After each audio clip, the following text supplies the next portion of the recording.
What's up, everybody? Welcome back to the channel. Special shout out to SATONIC for getting this product out for me. And we're going to start with the unboxing. So inside the box, you have nicely packaged cabling. Your screen is very well protected. It's shrouded in foam. There are two different harnesses. One is for the camera, and then the larger harness is your standard computer plug connector that goes under the glove box. And on this screen, you will have to get your power from the 12-volt battery, which seems to be the new standard for these displays, so that there's no issues coming from the computer where you're drawing too much power. There's an inline fuse, which is great. So that's going to go under the glove box like it normally would, and then your power, positive and negative connections there, are going to have to go through the firewall into the frunk area. So for this install, you're going to have to remove the frunk bin, and we'll walk you through that. Just want to stretch out all your cables here, get everything separated by type. So those two red and black leads are the ones that are going to have to get passed through the firewall, along with the blue cable that hooks up to the front camera. And that's going to get passed through the firewall as well. There's the 1080p camera. There's your extension cable.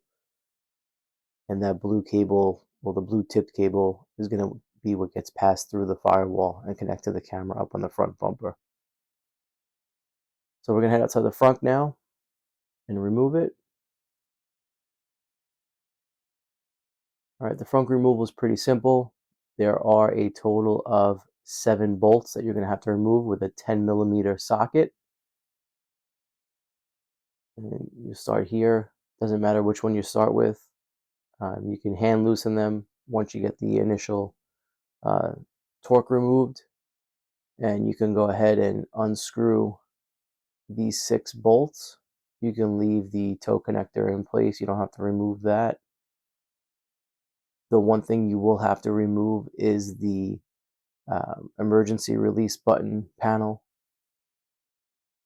There are 2 bolts underneath that. You'll have to disconnect your light as well. The purple light you see there, that is also from SATONIC. That is the RGB frunk light. I can leave a link to that in the description as well. Easy plug and play install with that. So you see under those grocery hooks there are 2 10mm bolts.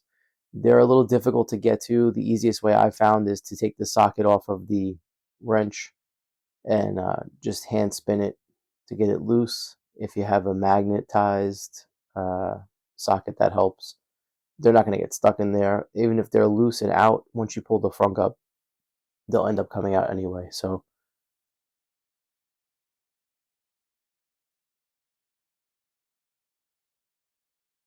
all right, move on to the next one there.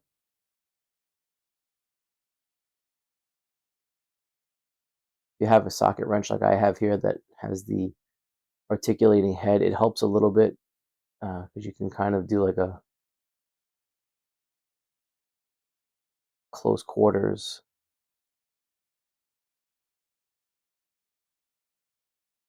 angle there.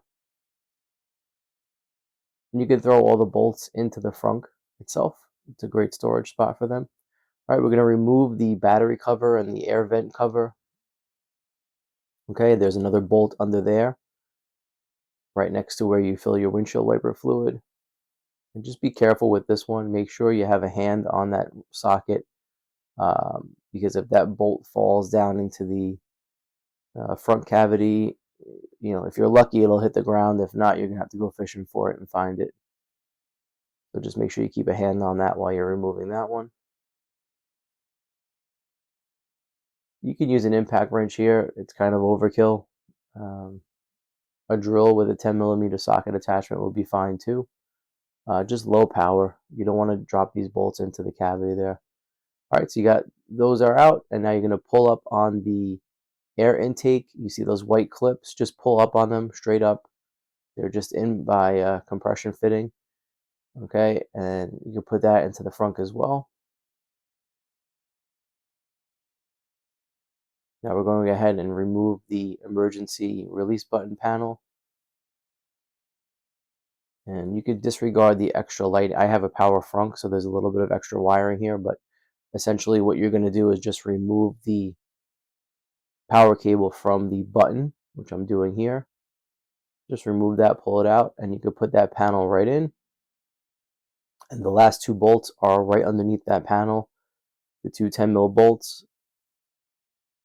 You could just, again, hand loosen them. And again, you could disregard that white cable that you see there. That is for the front LED component that I have in there. If you do not have that, you will not see that white cable, so you can disregard that. All right, we're getting out the last bolt now. Okay, now to remove the frunk, you're just going to pull up on it, not too hard. All right, there's a couple areas you can grab in the back there, in the front, and it is like a big storage bin. There's nothing attached to it at the bottom, so once you get it loose with those 7 bolts, you can just pull it straight out of the car. And you just put it to the side, and again, it's a great area to store all your bolts and stuff in. So if you look down to this well here, right behind the air vent, there is a black rubber gasket that is where you're going to pass your cables through into the firewall. So let's go back into the passenger side of the car on the inside, on the interior. We're going to remove the trim panels here. So with a pry tool, you just pop off that triangular piece, push it straight out. There's a little retaining clip at the top there on the dash. You can pull that out as well. And then this side pocket panel, just pry from the top straight up and out.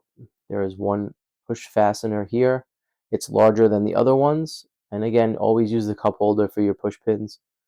A little pro tip, it always works. Can't lose them, they can't roll around.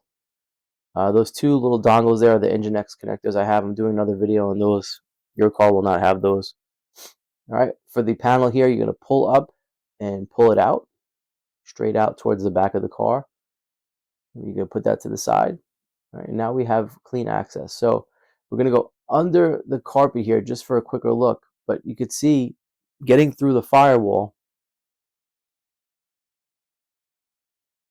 All right, that black gasket is on the other side. So we're going to pass through into that rubber gasket. And what I've done here is I've taken a wire fish and I've passed it through to make a mark on that black bumper on the inside.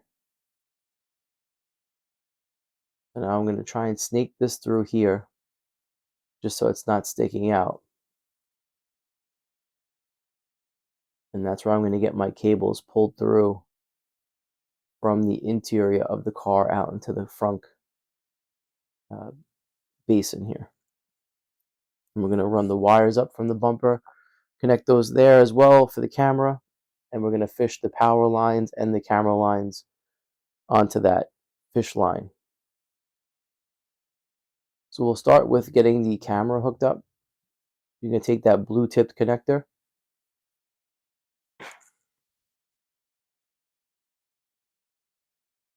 All right, there's a little gap in the bumper, in the back of the grill. You can feel it with a finger. And I used an extra spare piece of 14 gauge wire that I had around the house here.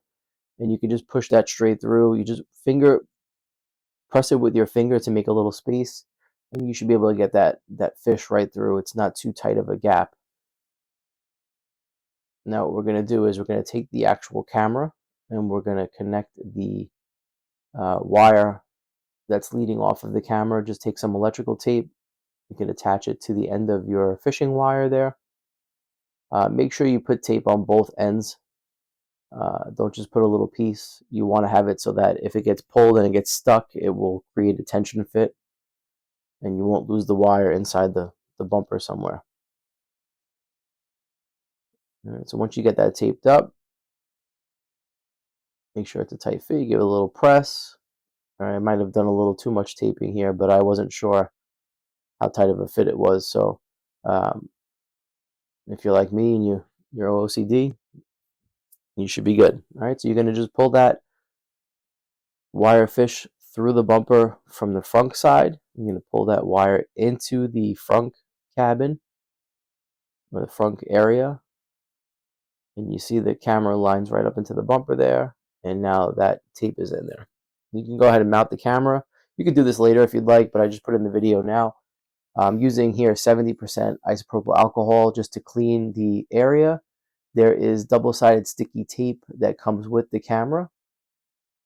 You're going to put it on the mount side of the camera fitting, and then my best suggestion here is to line up the camera with the T logo on your hood to try and get as best center as you can. And you want to recess the camera about an inch back off of the edge of the bumper so that the lens of the camera is almost flush with the edge of the bumper. And I apologize, the camera is not really where it should be right here, but you'll get an idea of where it goes in a second. Okay, so you're going to hold the camera up and you're going to press it up into the bumper. Hold it there for about 20 seconds, and you can see the lens is just about flush with the edge of the bumper. You don't want it protruding. So you want that bumper to be, if I took my hand around the edge of the bumper, and then there's 2 Phillips head screws on both sides of the camera. You're going to tighten both sides once you position the camera at the angle you'd like it to be at. You don't want it pointing straight down at the ground, but you want it pointing somewhat downward, straight ahead. All right, so now we're going to take that blue connector that we had from the package, and we're going to run it alongside underneath the cross brace here, and you're going to just grab it from the other side, pull it through, and we're going to leave the other end to the side for a second. We want to try and get all the wiring in one spot. Okay, so that blue connector there is going to attach to the screen inside the cabin. So now we're going to go back into the cabin, and we're going to run the cables through the firewall. You're going to take your black and red power leads, and you're going to take, you can see there's the fishing line that I used. I used a rigid, flexible fishing tape here. You could use a coat hanger, would be just as good. It doesn't have to be anything special. I wanted something that was large enough that could accommodate the 2 spade connectors on the power cables here. So again, we're going to tape up the fishing line. Make sure you put enough tape on both ends of the fish so you get a compression fit. And we're going to go straight through into the cabin. There's the rubber gasket that you have to remove. So I put a little hole, I made an X large enough to accommodate that fishing line. And the reason I removed it was so that I could pull the lines through that rubber grommet, and then once the lines were fished into the frunk, I actually pulled them tight enough and reseated that rubber grommet with the wires going through it, so it was pretty neat. And you can just press your thumb here, just make sure the opening is clean, that everything can pass through it, and it's not too tight. Otherwise, you're going to have a hard time getting that wire through. So here's my fishing line coming in from the cabin. I'm going to pull it now. You can see I'm getting a little resistance because I'm making my way through the firewall. And you're just passing through some foam and some rubber. It's nothing crazy. So now I'm going to take the rubber grommet as if I was placing it back on. I'm going to run it down that fishing line over my electrical tape here, which is going to come off in a second. And I'm going to slide that rubber piece over that tape. It's going to be a little tight just because it's rubber on vinyl. And then once you get it down there, you can just slide it back. And I'm going to pull those power leads out as long as I can. And then I'm going to do is I'm going to take my blue camera cable and I'm going to pass it through as well. I wasn't planning on doing this earlier, but I decided that it would be better. So it's all neatly passed through the one spot. And you're just going to rerun that camera line the way you did earlier, just in reverse underneath the cross brace. And you can run that right back there. Make your connections, give yourself enough slack. And you want to pull that grommet once you get the camera line there straightened out. You're going to pull that grommet all the way back to the opening in the firewall where it was originally seated. Now you're going to take your camera connection here. You're going to make that camera connection. And I recommend electrical taping this connection since it's going to be in the frunk and underneath the frunk bin. You don't want this coming loose from vibration, so a little electrical tape here will go a long way so that that connection does not come loose.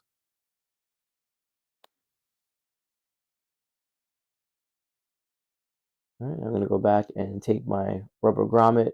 I have all my lines passed through. I'm feeding through whatever slack there was so that I have a nice tight fit. And now I'm going to pull the cable, the camera cable, back into the cabin, and the excess slack here, I'm just going to untangle that wiring harness here so everything is easy to access and not getting tangled. And now I've pulled all of that slack from the cable line into the cabin. So now we're going to disconnect the 12-volt battery and the high voltage connector. So your 12-volt battery is in the front, just like a regular car battery. You're going to loosen, again, 10-millimeter bolt. You're going to loosen both of these bolts because you have to pass the negative connection underneath that side bolt there. So to power down the car completely, you're going to remove the left bolt, and you can see that that fitting is coming loose. And what you're going to do is you're going to just get it loose enough where you can pull it straight up, and that will cut the power to the 12-volt battery. As you can see there, it will cut the power coming from the 12-volt battery, I should say. Now go to your rear passenger seat, press that plastic slide tab. You're going to pry up the seat, remove the foam bumper there, and there's a little gray tab. Press it down all the way, and then you're going to pull straight up on that connector, and this will kill the power to your high voltage. So now we're going to go back into the front now that the power is disconnected, and we're going to connect the two power leads from the screen. All right, your black negative wire or your ground wire is going to go to the negative terminal on the battery. So the negative terminal is on that post that we removed the fitting from. So it's going to go onto that right nut. I did this with it removed. You could do it with it still affixed. I just didn't want to chance anything. And you're going to take that opening, that little semi-ring connector, spade connector, whatever you want to call it, and just slide it right underneath there. Don't tighten it down just yet. You can give it a little finger tighten or just one or two clicks with the socket. We're going to wait until we reattach the post to tighten that down. Now we're going to go over to the positive terminal. You're going to remove the red rubber cover, and you're going to, again, 10-millimeter socket. You're going to loosen up that bolt. You're not going to take off that post.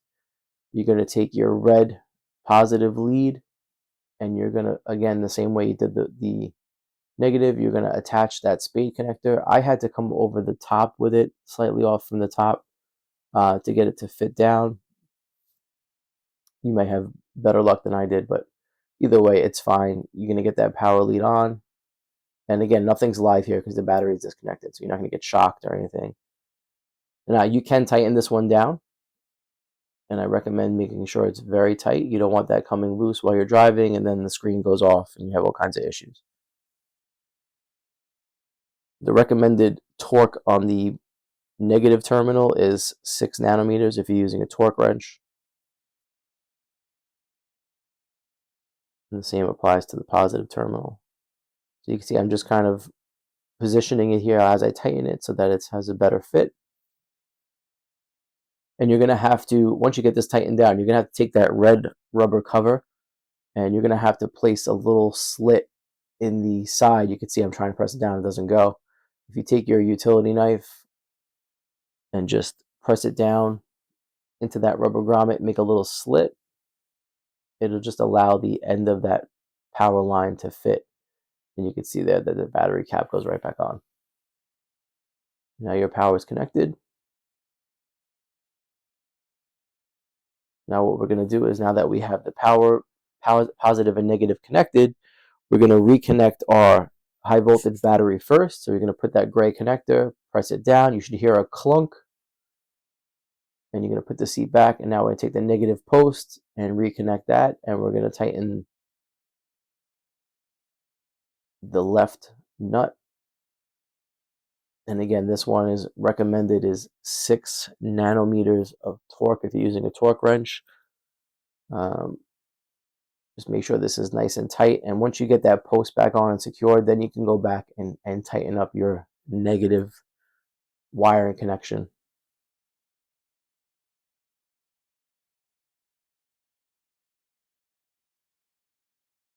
Now what we're going to do is we're going to tidy up some of the wiring. Make sure that camera cable is nice and tight against the side there. And we're going to start our front wiring cleanup now. As I just said, we're going to make sure that that camera cable is alongside. I'm going to take some zip ties and just loosely attach it to the existing wiring that's there so that everything falls in line with the wiring that's already in place. There's nothing abnormal, and this way we know that there's not going to be any issues with the front bin getting back into the trunk. So just take some small zip ties, buy a small bag of them. They're good to have anyway around the house.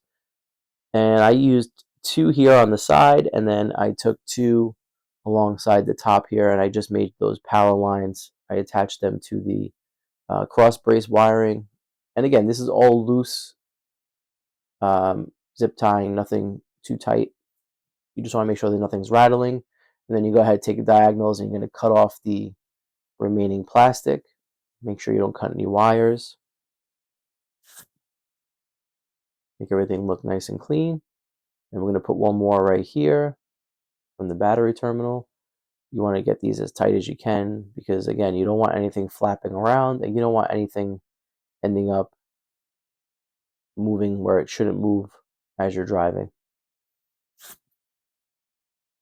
All right, so that looks good. We're going to go ahead and clip those off. And now we're going to go ahead and begin to reinstall the frunk.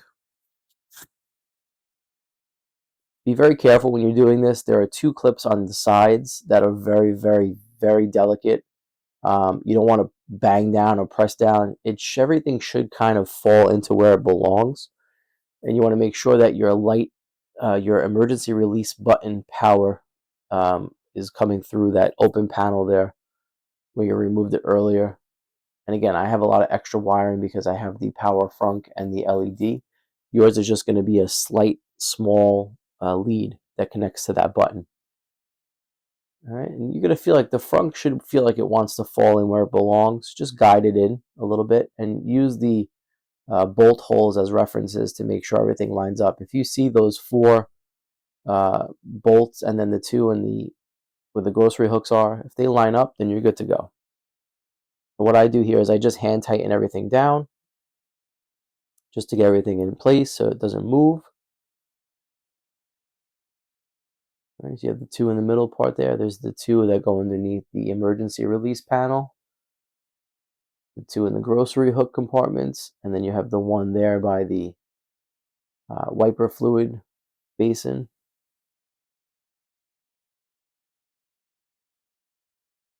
And again, I'm just going to hand tighten each one of these to get them in place, and then I'll go ahead and tighten them down with the socket wrench.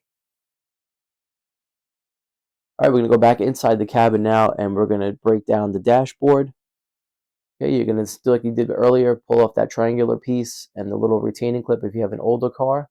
And the actual dash trim is one piece. It's going to come up and out. So you're going to pull the piece up from the little indents there and move it out. And you can go ahead and put that to the side. Now we're going to install the GPS antenna. This display does have its own GPS capabilities, so it's not dependent on a phone if you didn't want it to be. And we're going to go ahead and peel off that double-sided tape. And we're going to actually install this right along the side of the dash here. So once you got that tape removed, you want to make sure the wire is facing the window, okay? And there's a little notch right there, and this GPS antenna will fit in there perfectly, right below the little inventory sticker there. Just make sure you have the double-sided tape is sticking on, and you can see like it's good to go. And you're going to run that wire across the dash. And now the hard part, the autopilot computer wiring harness connection. Now, I cheated here because I have a lot of other things hooked up, so I don't really necessarily need to go under the dash, but for this is the one everybody complains about. The easiest way to do this is to go upside down and reach up into that back computer. You're removing the gray plug from the computer, which is the second port. You could see in there, in my video here, there's a gray connector. You're going to take the new harness, you're going to remove that gray connector from the computer, and you're going to plug that gray connector into the female end of the new harness.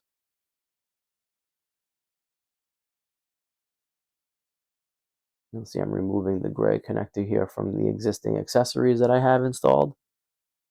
All right, so you're going to take that female connector, attach it to the gray connector, make sure you feel the click and hear the click, and then you're going to take the male end and you're going to plug that male end back into the computer, which is again up and underneath the dash. The easiest way to do this is to go on your back upside down. Now we're going to prep the footwell. We're going to tidy up the wiring. All right, now that we have the computer hookup connected and the power connected, we're going to take our leads, which are the red and black power and the yellow computer lead, and also we're going to take the blue camera lead that we ran through the firewall as well. You can tuck any excess up alongside, and you're going to bring that wire up on the underside of the glove box, and there's a little groove there that you can kind of feel, and you're going to grab that GPS wire too, and you're going to run all of these harnesses across the dashboard to where the screen will be going. And you can just drape them over the screen, your main screen there. It helps keep everything where it belongs. And now we're just going to make sure that all of our wiring is out of the way. That's your lighting, your footwell lighting light. And then the other side is the emergency speaker light, wire rather, that connects to the kick panel that you removed earlier. And that kick panel is just 4 pins that you remove. I think for some reason it's not. You could see there as where I went through the firewall. There's the little hole that I made, and that's where your power is going to come out. As you're tidying up, and once you make your final connections later, you can go back and do this again and just make sure everything is nice and tidied up. And you can even use the carpet that's there to push some of the wiring behind, make sure that nobody kicks it. You'll see at the end how clean you can make this look. All right, so that's your footwell lighting. And again, I have extra things hooked up here, so your wiring will not be as disastrous as mine is. I'm just making sure everything's tidy up there before I put the panel back in later. I'm not going to close anything up just yet. I want to make sure everything works before I get to that point. So you should have 2 wires left hanging down here. The red one on the left side is the emergency speaker that's on the kick panel, and then the other one is the power for your footwell light lens that's in the footwell kick panel as well. And we'll put those back later. All right, so we're just about done here, getting all the wiring up. There's a nice little ledge up there that you can use to kind of hide everything, and it will stay there. Now we're going to reinstall the trim panel on the passenger door. This gets a little tricky. So what you're going to do here is you're going to take that big L-shaped panel and you're going to start by inserting it with the large end towards the front of the car first. And you can give it a little tap just to make sure that the carpet is not blocking it from seating. There's a little fin that fits in the back there. Make sure you're weather stripping here. You can just pull it up with your fingers like I did. You can get a pry tool and just slide it along. You want to make sure that that entire panel is covered by the pry tool. And you want to make sure that this panel is actually sitting in the grooves. There's like 4 notches along the way at the bottom there that this panel will only sit in one way. So you want to make sure that everything is tightly, snugly fit back in. Make sure there's no wiring sticking out under the glove box that's caught on the edge of that. That does happen sometimes as well. But you're going to insert this front end first, and then you take the large push pin here. I always separate this one because it goes in easier. Put that one in first, and then put the push pin in and press it down, and you're locked in. Now we're going to install the 4G antenna. So this display does have 4G capability. You're going to remove the weather stripping from the driver's side. Just peel it, just pull it down. Nothing's going to happen to it. Just pull it down from the trim. I have a little adhesive, that's fine. And you're going to remove that trim panel right there. And you just unravel your wire. And this is the little flat antenna there. And what I did here is I just installed this inside the door frame on the car underneath that weather stripping. There's double-sided tape. You're going to go inside the door panel here, the pillar panel rather, and this will fit nicely right inside that groove. You see it kind of like just fell right in place.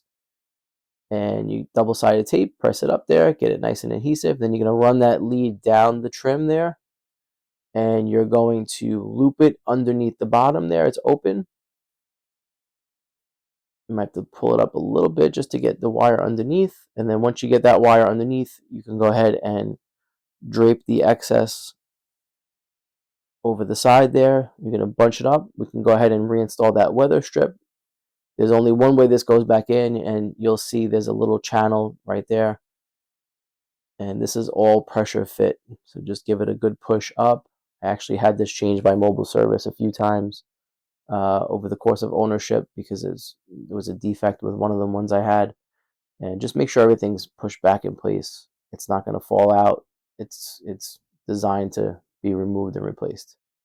All right, so now we're going to go ahead and replace that one door trim panel. Make sure your wire is underneath before you push that tab in. Get your weather stripping there, and that's ready to go. All right, so now we're going to mount the steering wheel screen and begin the initial wiring. So you're going to unbox your screen from the bag here, unbag your screen. All right, nice, beautiful 10.25-inch display. And just get all your leads as straight as you can. This could be a little cumbersome if you're by yourself. It gets a little tedious. Just trying to keep track of all the wires and stuff. If you have an extra set of hands, it helps, but not necessary. So what I did here is I just laid out the screen. You're going to line it up. There is 29 spaces in. I use the cutout for the steering wheel as my reference. It's always worked for me with any screens I've had. I suggest you do that. There's a little notch. And you're going to feed each wire through the 4G antenna, the GPS antenna, the yellow and blue computer and camera feeds, and then you're going to go ahead and feed the black negative terminal. So those will all be in succession to one another in the vents. The red power lead, you're going to leave 3 spaces, so 3 vent spaces, and then push that one through.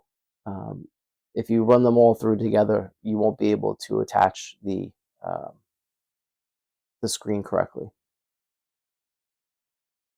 So you're going to leave 3 spaces, run that through, and then there's 2 little legs, well actually there's like 3 or 4 legs on there on the screen itself that when you get all these wires through, you can go ahead and pull down the leads, and then those little legs will fit into the openings in the vents just like the wires did.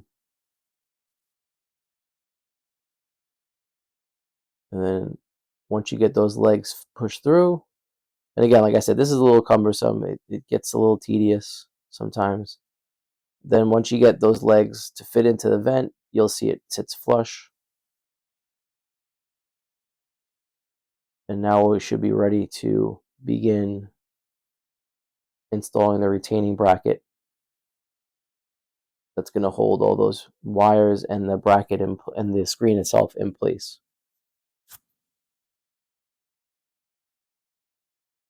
And you can see I struggled a little bit with this part only because I was by myself, and it's not easy working with the screen upside down. And again, I'm just reiterating, make sure you have that space for the power wire. It's 3 spaces over from the black. So again, 4G, GPS, blue camera, yellow computer, black ground, 3 spaces, red power line. All right, so now we got all those in correctly, and we're going to go ahead and install the retaining bracket. On this screen, they went with a plastic retaining bracket. On previous versions, it's been metal. I actually like the plastic better. I think the metal, it causes a lot of issues with the wiring because it is sharp. So this plastic retaining bracket is definitely a welcome addition. And they've also added washers to the screws. And again, this part is tedious because you're going to have to marry up all of these. You can put that nut to the side. It getting these washers on while you're doing this is a pain.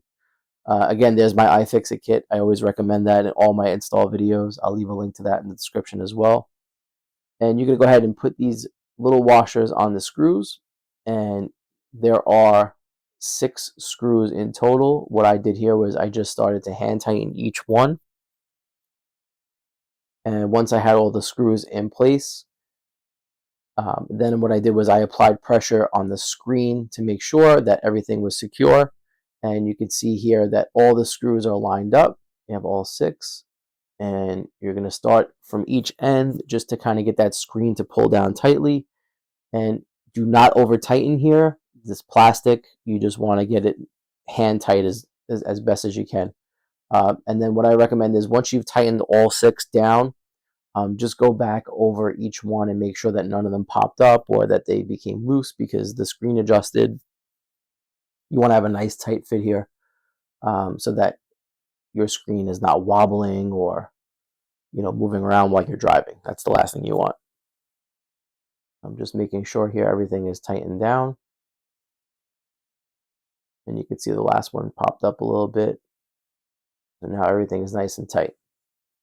All right, so now we're going to connect the screen wiring to the main wiring harness that we ran up the dash.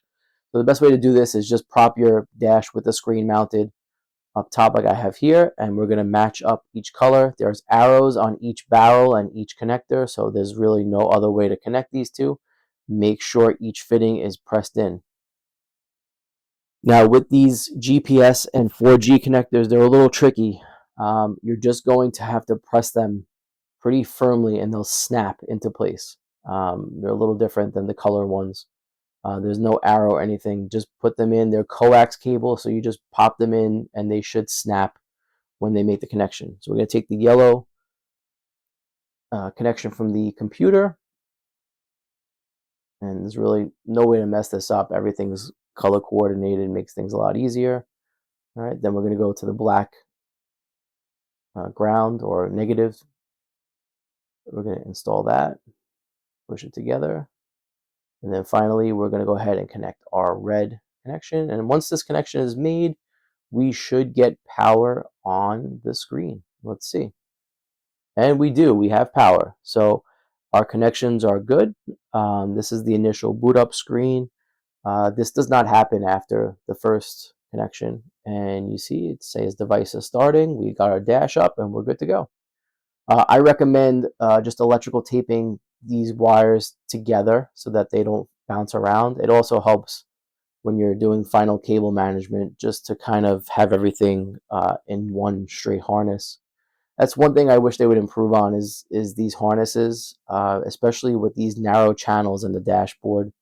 I wish there was just a single harness that had all these cables wrapped together already with the color-coded finishings without having all the excess slack, but it's wishful thinking on my part. And again, just make sure your connections here are all tidied up. You can adjust them however you need to. This is optional. You don't have to do this. I just recommend it because there's a lot of cables for this screen, and my screen just went off because of power. But all right, so now we're going to reassemble the dash, and we're going to put the passenger kick panel back in. All right, so you see here I taped down all of the wiring to the dash. Okay, make sure there's enough tape where that wire is not going to bounce around while you're driving, and taping it together will help. When you're putting the dash back in, you want to make sure that all that wiring is seated in that channel. You don't want to pinch anything while you're pressing down that dash. So you're going to insert the back fin first underneath, and then you're going to press down towards the floor, and the dash panel will pop back into place. Make sure none of your wires are sticking out. Do this, take your time doing this. I always recommend going to both sides of the car too. I'm going to go over to the other side on the passenger side and press down there and make sure everything is fitted in correctly. We're going to close up this side panel here, and there's 2 little snap fittings that will snap into place. And then on the older models, you'll have this piece, this end cap, that has 2 fins that fits in like the same. All right, so again, I'm just making sure that the dash is mounted here. I apologize, my car is filthy right now. We've had some really bad weather. And we're going to fit that back in. Again, get the little cap, and that should pop right back in. That keeps your dash in place. And the last thing we're going to show you, just those kick panel underneath. I didn't show this earlier. It must have gotten cut, but there's 4 pins there. You're going to push that towards the front of the frunk. There's a little groove, and guys, you're done. So pour yourself a beer, like, comment, share, and subscribe. And I hope to see you guys in the next video. Take care. See you soon.